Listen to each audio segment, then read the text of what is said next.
All right, movie lovers, welcome back to Gonzo, Mike, and a VCR. I'm Gonzo. Now, Mike, We hope everyone had a great holiday and we're back. As usual, we're going to discuss some of the best and worst movies, 80s, 90s, even beyond. We'll probably get there, Mike. So, we're going to give you our take make recommendation, and we also will give each movie a rating. Um, let's go ahead and get started. Is your cell phone silenced, Michael? it is. All right. So this episode, we're looking at a Mike pick, 1982 comedy directed by Ron Howard, Night Shift. Now, this film, Michael, grossed 21.1 million at the box office against a budget of 8.1 million. Got a couple of awards nominations here, it looks like. Henry Winkler, who we all know as the Fonz from Happy Days, was nominated for a Golden Globe Award for Best Actor, Musical, or Comedy. So that was a good nomination for him. And Michael Keaton won the Kansas City Film Circle Award for Best Supporting Actor. Now, I'm not aware of what the Kansas City Film Circle Award is, Mike. Have you ever heard of that? It sounds huge. Yeah, it sounds great. And now Gene Siskel, I'm going to do some quotes here, Mike, so pay attention. Gene Yeah. Siskel gave this 2 out of 4 stars. And although he claimed Keaton's, quote, superb comic performance, unquote. So he loved what Keaton did here. It resulted in his comment that he wrote. He said, "Based on this role, I would now pay to see Keaton in just about anything." And then he said, "Anything except Night Shift," unquote. This movie, based upon that, it's interesting. Rotten Tomatoes, this thing has 93%. It seems like Siskel might be in the outlier. We'll see. We'll see about that. All right. So 1982, we're early 80s here. Now, I'm going to have Mike explain the plot in 3 minutes or less. Hopefully, I don't think we ever hit that, do we, Mike? I know. I feel like I'm on the clock. Yeah, we probably go over, but this is your pick for those who haven't seen it. And for those who maybe they saw it, but it's a long time ago. Give them the plot, Mike. What do you got? Sure. So Night Shift opens up. We see a pimp named Franklin Delano Roosevelt Jones. And Franklin is being chased at nighttime in the streets of New York and eventually killed by 2 gangsters who throw him out of a high-rise window for not giving them a cut of his prostitution profits. And his body ends up in the New York City morgue. That's where the story really starts taking off. The morgue is where we meet Chuck Lumley, who Gonzo, you mentioned, who is played by the Fonz, Henry Winkler. He is playing against type here as a meek former stockbroker, now working as a morgue attendant, who is being reassigned to the night shift to make room for one of the boss's relatives. And Chuck is in a strained relationship at the time with his neurotic fiancee, Charlotte, who dominates their relationship. This follows a theme throughout the movie where we see Chuck pretty much at the mercy of everyone in his life, including his mother, his boss, his food delivery people, his in-laws, pretty much everybody. So anyway, at the morgue, Chuck meets his new co-worker, Bill Blazejowski, played by Michael Keaton, who's a hyperactive schemer who walks around, constantly records his thoughts and ideas like edible garbage and feeding mayonnaise to tuna fish. He puts all this on this tape recorder he has with him. So throughout the course of the story at the morgue, Chuck meets Belinda Keaton, who's a prostitute played by Shelley Long, when she comes to the morgue to ID her dead pimp Franklin's body. Following that, Chuck recognizes Belinda in his apartment building and they realize they're neighbors. And then later on, Chuck again finds Belinda in the apartment elevator where she's in the corner, she's beaten, she's bloody, and Belinda explains that Franklin's death has left her and the other girls without any protection from abusive clients. So Chuck helps her, and then Bill suggests that they act as love brokers or pimps for Belinda and her friends, using the morgue as the home base and using the company vehicles to transport the prostitutes to and from the appointments. So Chuck is initially against the idea. He eventually agrees because of his growing attraction to Belinda, and the operation succeeds. Bill and Chuck, they only take 10% of the girls' take. They invest the money for the girls' earnings using Chuck's financial background. Bill is supposed to be the brawn of the operation, so he stuffs his shirts and his pants with toilet paper to bulk everything up. It kind of reminded me of if you remember Gonzo, the Incredible Hulk blow up muscles that they marketed to kids back in the 70s and 80s. So Chuck is the brains, Bill is the brawn. And the success of their operation eventually draws the attention of Cleon and Pig, who are the same gangsters who killed the pimp Franklin at the beginning of the movie. They track down the guys and they are looking for revenge. So they invade the morgue, strap Chuck to a table, stuff a high powered hose in his mouth. But before things get too violent, Bill returns with two men he mistook in a nightclub for potential Johns for the prostitutes, but they're actually undercover cops. So this ends up leading to a gunfight in the morgue between the good guys, the bad guys, where the cops subdue the gangsters. So now everything's out in the open, exposed. Chuck and Bill are arrested, but bailed out by the girls, but not before Chuck's fiancee, Charlotte, shows up at the jail, spits in his face, and leaves him, which is probably the best thing that could have happened to Chuck. If you see the movie, you see their relationship. The city of New York, they're embarrassed. The politicians are embarrassed. So they offer to reinstate Chuck and Bill's jobs and just bury the scandal. Chuck initially goes back to work at the morgue, but he finally reaches his tipping point after a confrontation with a rude delivery man. So in the last 7 minutes of the movie, Chuck decides he's through being the world's doormat. He chews out the delivery man. He scares an apartment dog that's been terrorizing him throughout the movie. And then he rushes to this upscale club where Belinda started working after they got busted. He confesses his love to her, and with Bill's help, stands up to the manager. Because, of course, this is a movie, so Bill is naturally working as a towel boy at the club that Belinda's at now. And then the three escape together, walk out into the night as the credits roll and the song "That's What Friends Are For" plays. So as you can tell, this is a complex, nuanced family film. So I may have missed some crucial plot points. Anything to add, Gonzo? Well, I would just say this. I think you did a pretty good job. I would say that I feel like Belinda might not have gone to work at that high end club if Chuck would have professed his love for her sooner, right? Sure, great point. So she was gonna, I think, get out of the business and just be hanging with Chuck, but he just wouldn't say it. He wouldn't say, "Hey, I love you. I want you to do that," because they had hooked up once, right? Already, Yeah. yeah. So, all right, all right. But you did a good job, Michael. You did a Well, good thank job. Yeah, I don't know that you throw in their family film, and then you're talking about pimps and johns and prostitutes. I don't know how this you can say you. it's a family film with It's all a this, man. feel-good movie. Yeah. So first take, man, I want to talk about this. I had never seen this movie before. I watched it to prep for this. Just hadn't seen it. I had heard of it. Um, Never got around to seeing it. When did you first see this, Mike? Oh, this was way back. I was definitely early teens. Saw it on a VCR, absolutely. I think it was kind of a sleeper movie back in the day. I don't remember hearing about it. Maybe I saw a preview or two, but yeah, wait until it came out on tape. Okay, and what did you think when you first saw it, man? Looking back, I remember really liking it when I saw it, not so much for the plot, but more for what Michael Keaton brought to the movie. Just like you said, Siskel was talking about him. Either this or Mr. Mom was the first movie I saw him in, and he's absolutely the driving force behind the movie. Yeah, yeah. So for my first watch, which was just to prep for this, I Yeah. think it's a pretty corny movie. I gotta tell Oh, you, wow. I it's didn't see this coming. it's very it's very Mr. Momish. It's very Uh-huh. 9 to 5 ish. You got to suspend a lot of disbelief.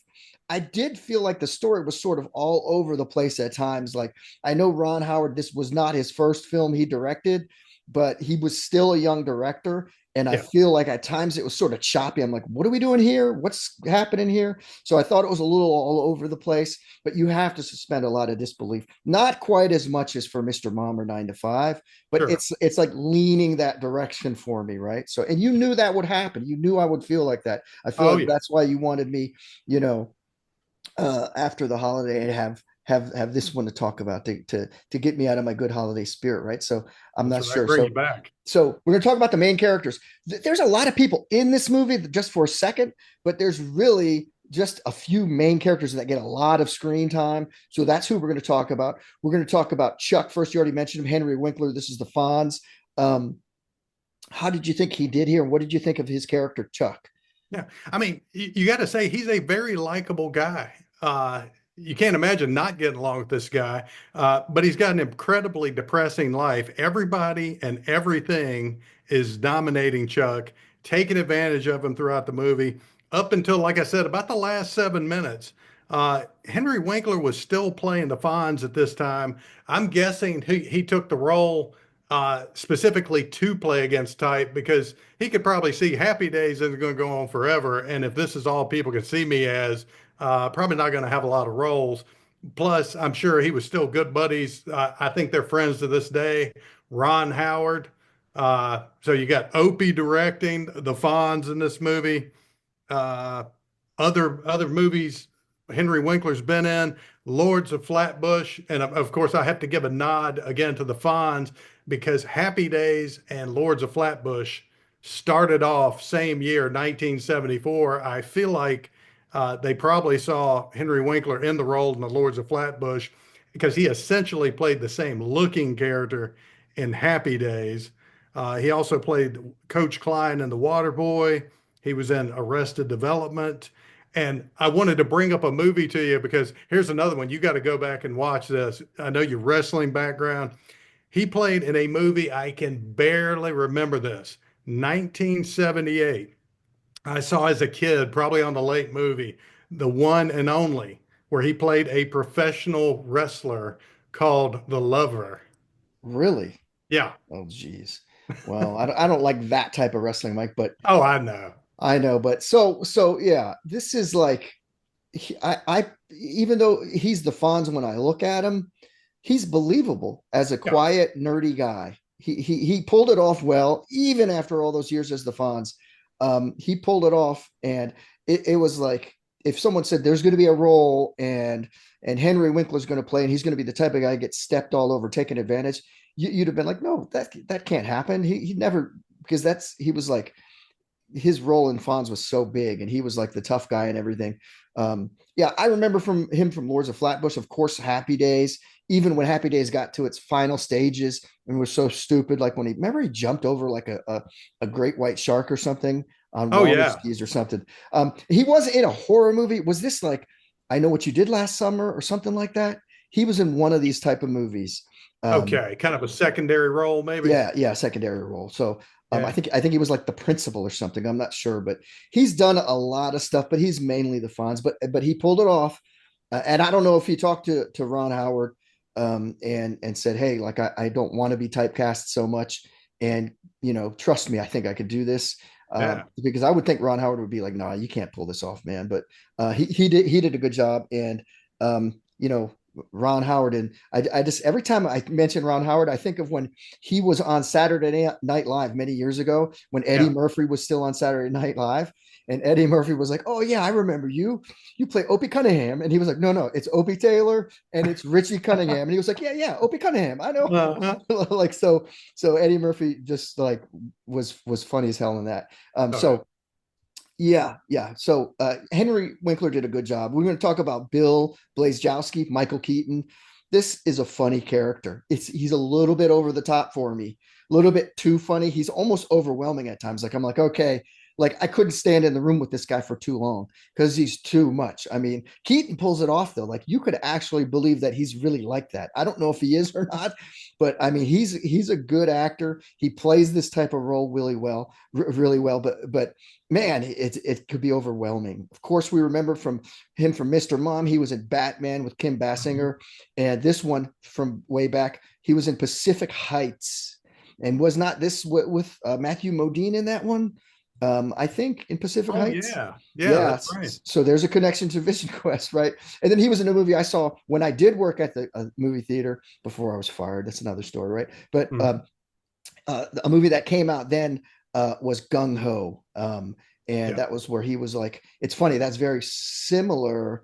I feel like to his role in Mr. Mom in terms of he worked as an engineer for a car factory. Gung Ho was about uh, cars in Korea or something. I'm not sure, Japan. or was it Japan? Yeah.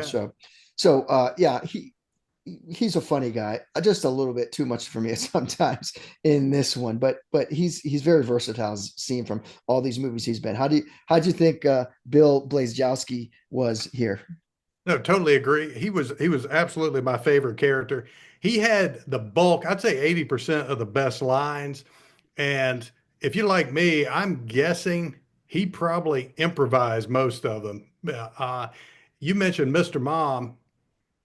I saw, just like you did, I saw a lot of Mr. Mom in this character. I saw the same mannerisms. I saw the same improvisation, the over the top. It was almost like he was, and I can't think of his character's name in Mr. Mom, but it was almost like you took that man and just put him in an alternate universe.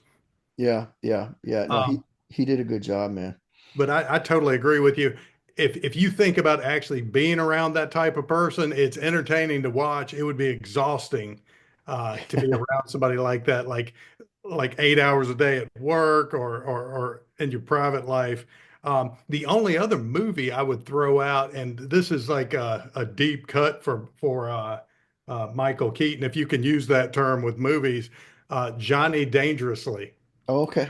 played Okay. a gangster in sort of a parody of gangster movies way back. That's definitely early 80s. Okay. And it's funny that you said talk about how I said he's overwhelming, and you said, man, it would be like tiring to be in the room with that guy the whole time. And that's why Chuck has a meltdown in the middle of like all this stuff. Chuck's just like, shut up. Hmm. He said, I need you to shut up. Just shut up. And gets him to shut up, but he sort of hurts his feelings. And Bill Blazowski's, comes in. I thought we were friends. And then, that makes Chuck feel bad. But I mean, it pushed Chuck to the limit, right? So Well, to he's your point, that's when he takes Bill's tape recorder from him and records that so he can listen to it yeah, over and over again. He said, "Hey, this is Chuck reminding Bill to shut up." yeah. And Bill's just sitting there listening to it over and over Yeah, again. in that drawer Yeah. in the morgue. Yeah. So all right. So we're gonna move to Belinda Keaton, this next character, played by Shelley Long. How do you think she did, man? I I love Shelley Long. Maybe it's because I had a different idea about her when I saw the movie. I loved her in Cheers. I just couldn't buy her as a prostitute. Uh, she gives a sympathetic portrayal. Uh, I did want to hear more of her character's backstory, how she even got into prostitution, because it just seemed bizarre to me that she was a prostitute. Maybe I just have a stereotype of how someone gets into that. But it wasn't that kind of movie. We weren't going to really hear more about her. But again, loved her in Cheers. I think I've mentioned this movie to you before. She was in a movie called Losing It, and that's a very little known movie. She plays an older woman to Tom Cruise's younger man when Tom Cruise and several of his buddies head across the border to Tijuana, Mexico, to party. So she was in that, and she did an incredible job recreating Carol Brady and the Brady Bunch movie and the Brady sequel. Okay. I didn't know that. So, yeah, as far as Shelley Long goes here, I mean, she's gorgeous in this movie. I feel like I got Yeah. to mention this though, and I might hurt some feelings here, Michael, Uh-uh. because she wears very very short bangs across the front, right? Mhm. And I don't like that look. So if I'm hurting someone's feelings now who's Yeah. listening, I'm telling you, a woman's hair is much more versatile if it's long all over, not with the tiny short cut bangs in front, because that just leaves you with no options. I just feel like her hair could be better. But it's funny. Cheers. I'm not a big TV watcher all the time, and I definitely wasn't big into Cheers, but I knew of her and I had seen the show.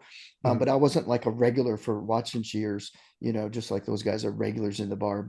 Um, but I feel like you see her on Cheers all the time and the dynamic, and then suddenly here we are. If you're like a Cheers fan, and then suddenly you see her in her underwear, and you're like, wow, okay, it's an interesting thing. So, but she's really pretty.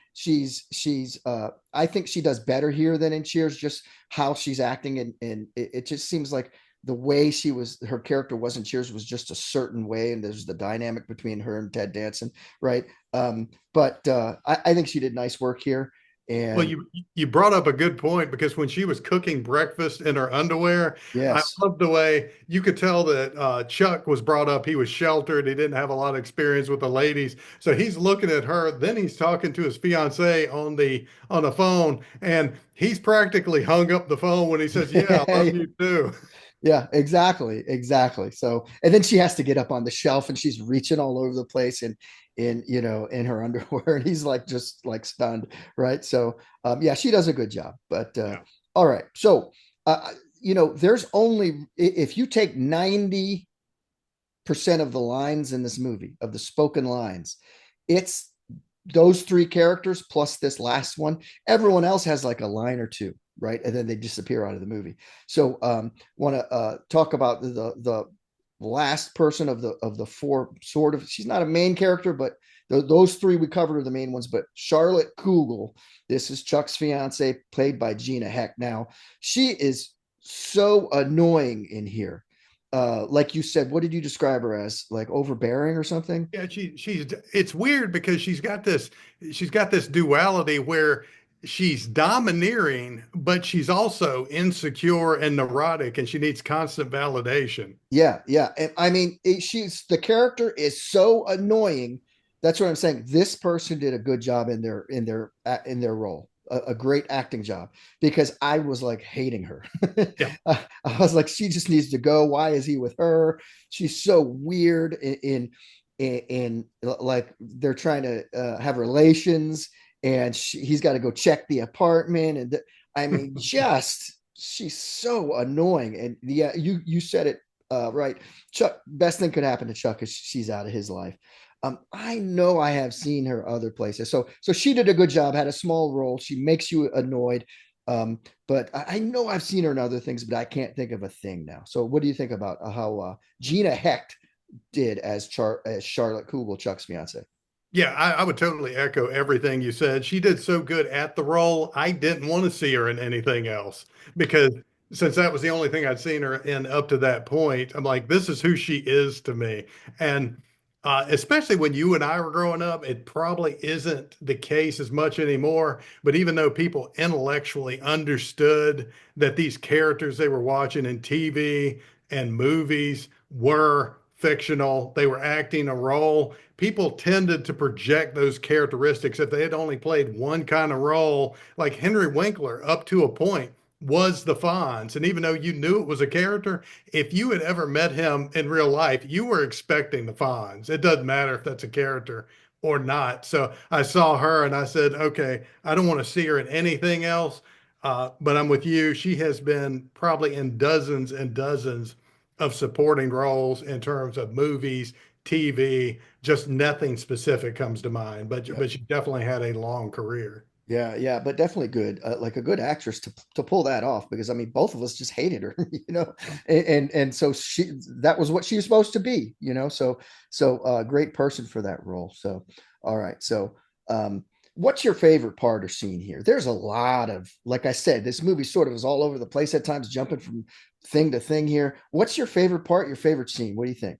Okay, hands down. And I think this is another, I want to say I can see Michael Keaton totally making up this entire scene. It's when Bill was given his initial brief to the hookers on the meaning of prostitution. And then he told them it was going to be necessary for him to see everyone's breasts. When he had the whiteboard or the blackboard back then, and he said, "What are we even talking about here? What? Let's break it down. Prostitution, right? Okay. So that doesn't even mean anything. You know what? We're going to get rid of that. Ted, okay, we know we're two. I think that's self-explanatory. And shun, prostitute, shun. And what does that mean? That's from the Latin, or what do you say, Greek? That Yeah. means to say no. I'm not having it. To push away, to say no. And then eventually they just start throwing stuff at him. Yeah, they're done with him. He's just okay, Oh okay, yeah, and yeah. I love when Chuck comes up to try to do damage control for how pissed off he just got everybody, and he says, "Do you need the blackboard?" Yeah, and he gets them back, right? With by talking about the 10% or something, right? Yeah, yeah, Um, he had to get them back because they were ready to walk out after yeah. hearing that. I will give an honorable mention. There was the very beginning scene, well, one of the beginning scenes, the part where the thugs threw the pimp out the window and the chair that the pimp was sitting in tore down the basketball goal. And right after one of the two kids had gone up and dunked the ball. So I love the way the two kids looked at each other, shocked for just a second. And then the kid who scored said, "Pay up, sucker." Yeah, yeah, yeah. That was it was interesting because when the movie first started, I saw this scene and I'm like, what are we doing here? Is this is I'm looking for Henry Winkler, I'm looking for Michael Right. Keaton, and this is a whole different thing going on. But I see how the connection and everything. So, all right, so that's pretty good. That's pretty good, Mike. My favorite part here or scene, it's when Henry Winkler's coming home. Like it was so funny when the guy this is the guy who beat Belinda up, right? Yeah. I'm putting that together. At first, you don't put it together though. I'm like, is this just the city and Chuck's that like much of a wimp? This guy bumps into him, just like pushes him down, leaving. My son was watching, and he's like 22. He was like, wait, what happened? Rewind that. He wanted to Yeah. see it again. So he comes home, he gets knocked down. That's funny right there. Good comedy. And then he finds Belinda all beat up and figures out, and then I'm putting together, oh, the guy who just pushed him down, that has to be the guy who beat her up.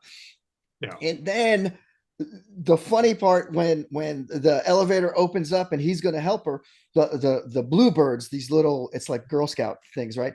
The bluebird sees her and they're like calling alarm, like, oh my god, like they think he beat her up, and all these bluebirds come out and start beating on him. I thought that was great comedy. Oh the yeah. the, the misunderstanding of what's going on there, and the little girl's trying to be good Samaritans, totally getting it wrong. And he's the quiet guy, he's trying to help his neighbor, he's you know he's had a rough day, and now he's just getting beat up by these girls.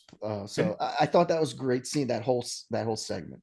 I'm Um, with you. And do you know who the main bluebird was? yeah, yeah, it's Shannon Doherty, right? Yeah, it Uh, was uh, uh, uh, that must have been back around time she was in like Little House on the Prairie yeah, and yeah, a yeah. long time ago. I saw that. I looked that up. So that was a great scene. um, Honorable mention scene for me, the breakfast cooking scene. Not just because I know what you're thinking, Mike. You're thinking, oh, Steve likes to look at Shelley Hey, Shelley we're Long in supposed her to be underwear, and I'm yeah. not I'm not denying that was something that didn't kill me, but I am saying, like you said on the phone, Henry Winkler, Chuck's reaction to seeing this and his uncomfortableness on his face, and how he's just like, and then like at some point she's like, I guess they go through this. I don't remember exactly. Like I said, I've only seen it once, but then she's like, we should do this every weekend. And he's like, the look on his face, he's like, oh yeah, we should, of course we should. So he's just, that was funny. His reactions to that were great. I really, really like that part. So, all right. That leaves us to, yeah, we've got favorite scenes. We've got honorable mentions, Mike, but we have to have least favorite part, or what we call the stupidest scene. So I'm going to start here. The frat party that they had in the Mm. morgue was the stupidest thing that I have almost ever seen. If this is terrible. One, it's a frat. So there's guys ranging from age 18 to probably 24 there, if there's right. Yeah. So there's people like, so Chuck's bringing them in. There's alcohol everywhere. They put Henry Winkler walks into the office. A bunch of guys throw him on a gurney and start rolling him, and he like, it's crazy. I don't know even what's happening here. I can't see how Ron Howard thinks that this scene makes any sense. How it adds to the movie or anything. So over the top, right? So over the top. I just didn't like it at all. I thought big thumbs down. Right there, I was basically saying out loud when this scene's on. I was like, what the hell is going on here? Yeah. Like, so I didn't like it. For me, big thumbs down on that. I don't know if you agree or not with that, but let's see what you got, Mike. So that was my Yeah. stupidest scene. Well, I will say, I know you liked the song that was playing during that Yeah, it was scene. Van Halen, correct? Van Halen, you That's really right. got me. Yeah, that's right. Like that part, but I would say, I mean, you can have comedy with good music. What I think of when I think of that, I think of um, Metallica, the Metallica song that's playing, probably something from Master of Puppets in old school when they got the van and they're Mhm. grabbing all the guys who are pledging for the, like, that's good music and comedy. This thing, it's like you're hurting Van Halen song to me for putting this frat party scene with that You music do off not of want that it. connotation from now No, on. I don't want to think of that when I hear that song. Yeah. So, all right. Dude, that was my least favorite part too. I was like, is it? I even fast forwarded and rewound looking for other things, and I couldn't find anything else that was more out of place, that added less to the movie. It was almost, I almost got the sense that Ron Howard was thinking, you know what? I mean, it wasn't too far from the year Animal House was made, and I was thinking that they were like, oh, this is almost too subdued. We need some kind of Animal House kind of frat thing going on to liven it up. The only two things that happened during that scene, because it wasn't totally without value. One thing I said, I like when he said, Chuck said, "Do you realize that you're partying in a morgue?" And that guy threw up. And then he pulled out the drawer because he was trying to bring the reality to the partygoers of what was going on. He said, "I want you people to look at this." And uh, Ron Howard's brother, Clint Howard, and a topless prostitute sat up out of the drawer, and then everybody started cheering, and the music came back on. Yeah, yeah. So those are the two things within the scene.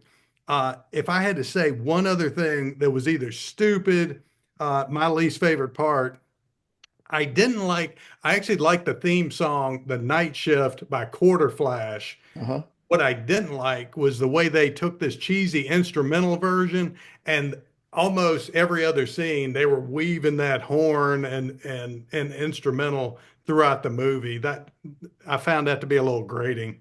Yeah, yeah. No, I hear you. I hear you. This we agree on the least favorite. That's pretty special. We Yeah. don't usually do that. Sometimes we do, but all right. So, additional comments about this movie. What additional things do you have to say about this, or did like that we did, we did best and worst and talked about the actors and everything. What else is there about this movie, man? Sure. Well, like you had already alluded to, there were several surprises for me in terms of actors that just show up throughout the movie. But back when this movie came out, you and I probably wouldn't have known any of them because they hadn't done their most significant work up to that point. The one that just, I was looking at the cast and I had to do a double take because I was like, wait a second, now, am I looking at the right movie? I saw Kevin Costner's name. Yes. And I had to go back to the movie, to the frat party scene that we're talking about. And I'm like, where the hell is he? And sure enough, right behind Bill, when Bill's got what, he's balancing the beer bottle or something on his head, Yep. Kevin Costner is right behind him. So that blew me away. That I don't know where that fell in Kevin Costner's career. That was a huge shock. Uh, we talked about Shannon Doherty. I mentioned Ron Howard's brother Clint, which he's been in quite a few movies. I think he's been in some Adam Sandler movies. And then when the family goes with Chuck to night court to help Belinda out, which Belinda's client is one of Drago's handlers Yes. from Rocky Four. Yes. I said, Yes. there's no way Gonzo's not going to pick up on. I was trying. It took me forever to figure it out. I was like, "Where do I know this guy from?" He's definitely Yeah. been in and like, yes, he's the one who's always at the press conference Yep. and saying, Drago's the greatest. He's it's yeah, that there were a lot of people. The delivery guy that Chuck gets into it with, he's in a lot of movies, Yep. with small parts. But Kevin Costner, I didn't, it labeled him as frat boy one, Frat Hmm. boy number one. And as soon as I saw that, I said, I'm not even going to go back and look because I hated that scene so much. I don't care which one was he was. Yeah. And Shannon Doherty, yeah, as played the Bluebird Scout. So those are additional comments that I already had. We brought you brought them both up. Other additional comments for you. Two things I like. They weren't my favorite part, but they jumped out in terms of I thought they were funny. I know you love the song. You love classic rock, Jumpin' Jack Flash, and I like when he was taking the couple to their dance or something, and he said, "You kids like music?" And they were like, "Yeah." He said, "Great." And he has no radio in there. He just starts singing "Jumpin' Jack Flash" and Yeah.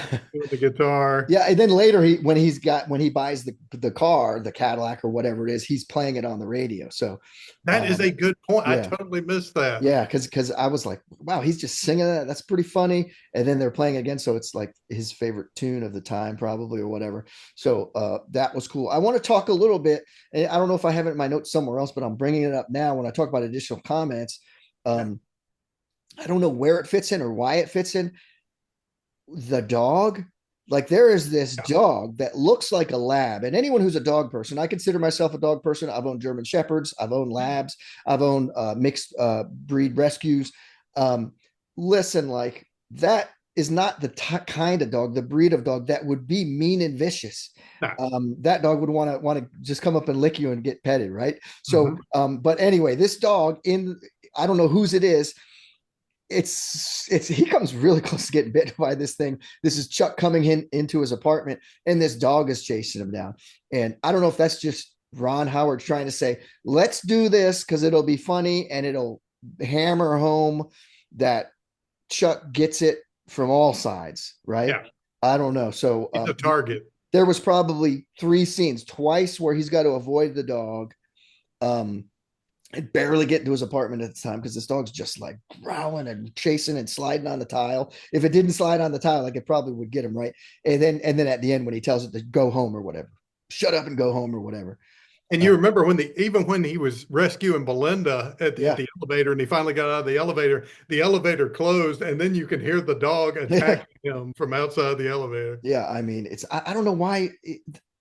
I thought it was sort of funny and it was entertaining, and like you're paying attention when you see this dog. Is like, oh, what's going to happen? It's like Jaws or something where the sharks come in and you're suddenly glued to the screen to see if it's going to get him. But I don't know why it's there. Oh, it's very random. Yeah, yeah, it's very random. So, but I'm agreeing with you. I think maybe Ron Howard was thinking like with the frat scene and some of the overtop part of that. Like he's like, hey, like this frat thing, this is going to make money, and these over the top weird scenes are going to help. It's going to be like an Animal House ish thing. And but Animal House just did the whole frat thing way better. I mean, when Oh you yeah. watch Animal House and you see those two guys trying to figure out which uh, fraternity pledge, and they walk up and they're out there, and John Belushi turns around. They're like and pees across their pants, right? So and he's like, yeah, this is Delta House or whatever. I mean, the way they make that frat house, I know it's over the top, but it's just like they did it naturally and it was believable. Like you're Oh, yeah, thinking, perfect. man, there's probably some place like this, whereas this frat party in the morgue is just crazy over the top. And it's sort of like in Animal House, the guys in the frat are like they're all about Delta House, but they're not all wearing their colors and everything because they sort of it's almost like they're a frat within the system that they think frats are bull, right? Yeah. And they're not all going to be so spirited about it. They're spirited about being friends and partying, not and about upsetting the college and the rest of the frats, not so spirited about the frat. Whereas in this one, everybody's wearing their colors and their sweaters and their hat. So I don't know. It's crazy. Yeah. So More like the frat from old school, where it was about, hey, hanging out with your buddies, partying, but yeah, yeah. not so much the Like school. old school pulled that sort of realistic, funny frat off more like Animal House, and it was better. So yeah, the frat thing needs to go, man. You could tell it upset me, right? So and I was never in a frat or anything, and I know you weren't either, correct? No, we were in the military when That's everybody else right. was Well, joining that is frat. a frat. That we were in the big fraternity, right? So anyway, um, all right. So message, the lesson, the moral of the story, man. Okay, I'm going to start here, Mike. Yeah. Um, Here's what I come up with: speak your mind, stand up for yourself, don't settle. So what do I mean? Speak your mind. Like, hey, Chuck's got to speak up. He's got to stand up for himself and stop taking crap. By the end of the movie, after you're so upset how he takes all this crap, and it's almost like the only one telling him the whole time is Bill saying, "What are you doing? Just do." Bill's the type of guy's telling him, like Bill's that friend that's like, "Hey, I'm seeing this in you. I'm not too embarrassed to say something. You need to change. You need to just do it. Just screw what other people think and speak your mind." And so I think that's, you could take it out of it for Chuck. And as far as Chuck, also don't settle. Like he's like, well, I've got this steady girlfriend. She treats me like crap. She's neurotic. She makes me jump through hoops and hoops and hoops just to be with her. And then she's not even pleasant when I get to spend time with her. Like, why would you even give your time to someone like this, right? And like, so he was settling, like, well, I guess this is probably all I can get, and this is just what my life is going to be. So that's what I can take from it. Speak your mind, stand up for yourself, don't settle. What do you got, man? Yeah. No, that's and I think globally that is the point of the movie because as like you said, as immature as Bill was, the whole point of the movie, if there is a message, seemed to be Bill leading Chuck to be a better, braver, stronger version of himself. And if Chuck had married Charlotte, his life would have either been over or he would have snapped one day and did some really bad things. Like it would have just built up, and yeah, things would have gone really sideways.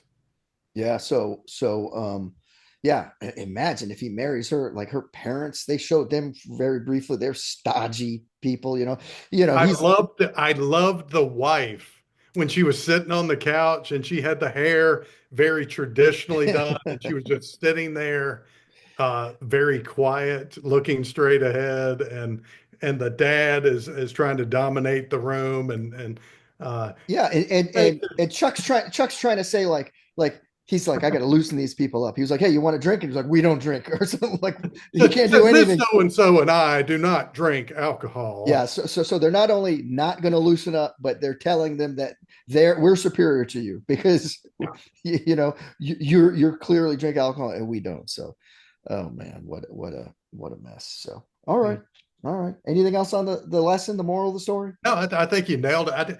I honestly struggle to come up with another moral lesson, message. I think that was it. If you look at what the whole movie was, it was a vehicle for Chuck to kind of become a better version of himself and get out from under everybody else's heel. Yeah, and when I say I'm looking at right now, I look at speak your mind, stand up for yourself. Don't get, and don't settle. When also speak your mind, the other lesson that I take from it is for Chuck, like tell her you love her, right? Don't sit there and like, and that goes for anyone out there who's like, oh, like I really like this person or something. And people, don't sit there and suffer by yourself thinking and wishing. If you like someone and you want, maybe there's a chance, hey, tell that person. If they say no, okay, right? Then at least right? But Yeah. he wouldn't do it. And that almost, he almost lost Belinda for that, right? Because she was like, well, okay, I'm going to still be a prostitute because this guy's not saying anything, right? So speak your mind in that way too, not just to stand up for yourself. But so there you go. Look at that, man. I'm pulling more lessons out of this movie than you did this time, and this is your pick, I man. know. Oh I'm man. I'm I'm rubbing off these corny movies. You're Oh reaching geez. deep in there. Okay. So okay. Um Now, what's your take on it now? Like you watched it again just recently. You said what you felt of it as a kid, and would you tell someone to watch it or trash it? What do you think, man? Uh, I mean, I still like it for the nostalgia. I love it for the manic energy of Michael Keaton. Uh, I tell you a vibe I got that I've probably seen this movie maybe 3 or 4 times when I was younger. I probably haven't seen it for I'd say 20 or so years. So I feel like watching it now, I've never noticed it before. I feel like Robin Williams has to be one of Keaton's early influences uh, in terms of just his improvisation, the manic energy. If you haven't seen it before, I would watch it for free on Tubi. It's on Tubi right now. Not sure I'd pay to rent it. But even if you don't want to watch the whole thing on Tubi, I think there's several videos that you could look at on YouTube that have a lot of the clips or highlights of just Michael Keaton and Henry Winkler's interaction. Okay, okay, and so when you said that about Robin Williams, I'm thinking of the time frame. How do we know it's not the other way around? Maybe Robin Williams took a little of his style from Michael Keaton, Well, I possibly. want to say, and I could be wrong about this. Yeah, I think Mork and Mindy and his showing up in Happy Days way early on happened in the mid to late 70s. yeah. I don't know. I'd have to look up that. Yeah. And I know I really didn't. Mork and Mindy. Let's talk about this for a second. Mork and Mindy annoyed the crap out of me Hmm. this show because of Robin Williams. Yeah. It's so stupid. It's just not my thing. I could not handle watching that show. So You I remember was he started though I remember. in Happy Days. Yes, I do remember that. Yeah. And I thought it was stupid then because I was like, Oh, oh, it was an awful episode. It just here's this they're trying to push this series and just keep it going. They're creating all sorts of dumb things to yeah. happen on the show. I mean, it was just a mess. So was did Mork not show up on Laverne and Shirley too? I'm pretty That one I'm not sure. I mm, liked Laverne and Shirley back in the day, but I wasn't. I probably haven't even seen all the episodes. I liked Lenny and Squiggy probably yeah, the yeah. most in terms of that show. Yeah. So, okay. So for me, I'm not going to say what my take on it.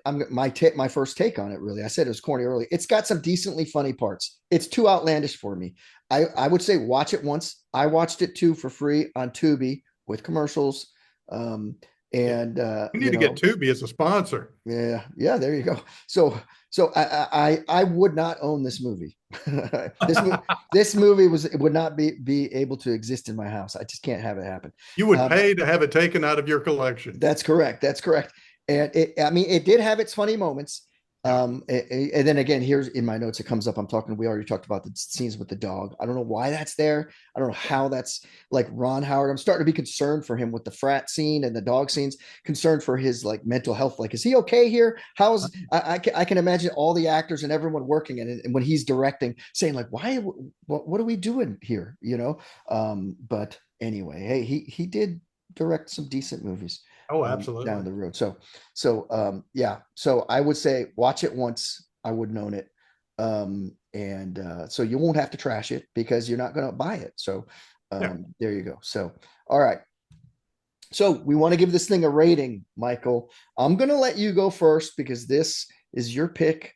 And to remember, we've got sort of the 5 ratings: worst to best. Worst is a bathroom break. Below average is no snacks. About average is a Coke. Then we've got better than average, a Coke and a popcorn. And then the best rating, a Coke, a popcorn, and a box of your favorite movie theater style candy. Mhm. What do you got, man? I was waffling with this. I was at first I was going back and forth between no snacks and a Coke. I think I would give it a Coke. Maybe a half empty Coke. Coke minus, so Coke zero. Yeah. Coke Zero. All right, all right. So I same thing with me. Now I got to tell you, I watched this. My wife was cooking, and I said, "Hey, I got to watch this movie." And she said, "What Oh, she movie?" knew who picked it, didn't she? Well, yeah, I said it's Night Shift. She's like, I've never heard of it, and then it's on, and she's trying to watch as she's cooking, doing some things, and she's because our kitchen's right in, you can see everything, where I'm watching, and like after about 15 minutes, she's like, "Who picked this movie?" Mhm. And I was like, "You know who picked this movie?" She said, "Mike," Like, and I was like, "Of course." And she was like, "I figured." And so um, but I was thinking about no snacks and a Coke. Dude, I think I'm right. And talking to her about it after we watched it, mm, we sort of agreed. I think it's sort of almost average for something because we weren't like, oh, we hated it. So mhm. I'm going to say, just like you, a Coke Zero. Yeah. So that's what I was giving it because if someone hasn't seen it, you're going to get some laughs out of it. And if you're putting a movie in to try to brighten your day up and laugh a little bit, there's going to be some scenes that make you funny. Keaton's does some great work here. And there's some funny scenes, but just prep yourself for the stupid frat scene. All right. So there we go. So Coke Zero from both of us. I do want to ask because Yeah. they're both early Keaton movies. Yeah. And I don't remember exactly what you gave Mr. Mom, but if you look at these two movies side by side, you had to watch one of them again. Which one's your favorite of the two? Oh my God. I might have to say I would watch this one if I had to watch it again. Uh-huh. Um, uh, just because it's just so outlandish in some of the stupid vacuum cleaner scene and the washing machine. I can't do it again. I can't do it again. Okay. So this one's a little bit above, right? So all right. All All right. right. Is that good? We good? All right. All right. So looks like we hit that one. And again, not really the bulk, maybe 95% of all the lines were the four people, right? And if you take Gina Hecht out of it, who was his fiance, it's like 90% three people. It's interesting how some movies we cover, there's so many characters that you have to mention them all. This one, it's just like the core of the story is really wound up with those three people, with Charlotte as an aside. So we wrapped that one pretty well. And I want to thank everyone for listening, Mike, to Gonzo, Mike, and a VCR. Right now, if you enjoyed it, hit follow or subscribe, whatever platform you're on. We'd love it if you'd share the show with a fellow movie lover or someone who loves the 80s, like you all do out there. Now, if you have a movie you'd like us to watch, or hey, if you're a super fan, like Callie was for Home Alone, and you want to hey, I want to be a guest on here. Or maybe you just have a comment, or even if you just really want to tell us what your favorite 80s music video was. Remember when MTV actually played music videos, Mike? That was a magical time. Yeah, they actually played music television, played music videos. What do you know? If you want to do any of those things, shoot us an email at gonzomikevcr@gmail.com. I'm checking that thing once a day. Again, that's gonzomikevcr@gmail.com. So additionally, feel free to leave comments on your listening platform, Spotify, Apple. You're on YouTube. Give us a like, a thumbs up. We're going to respond to those as well the best we can. There's some polls on episodes on Spotify. So let us know your thoughts. Answer those if you're one of the Spotify subscribers we have out there. And again, like I said, if you have a friend who loves movies, share the show with them. And you can both listen and maybe discuss after, even if you disagree with us, right? There's someone out there who's a super fan of Night Shift who's going to be really upset that we both gave it a Coke Zero, Mike. So, all right. In our next episode, unless we hear on email or something from a super fan who wants to be a guest host for a different movie, we're planning on checking out the 1986 war movie, directed, produced by, and starring Clint Eastwood. Tell them about it, Mike. So we are heading out of New York City and heading down to Camp Lejeune, North Carolina, for a required viewing movie for any former Marine. We're going to be talking about Heartbreak Ridge. Oh yeah, that's a fun one. It's been a while since I've seen it. I'm looking forward to it, for sure. So love Clint Eastwood. So all right, folks. Well, that's a wrap. I'm Gonzo. I'm Mike. Until next time, keep watching movies. Gonzo, Mike, and VCR is produced by Gonzo and Mike. All rights reserved.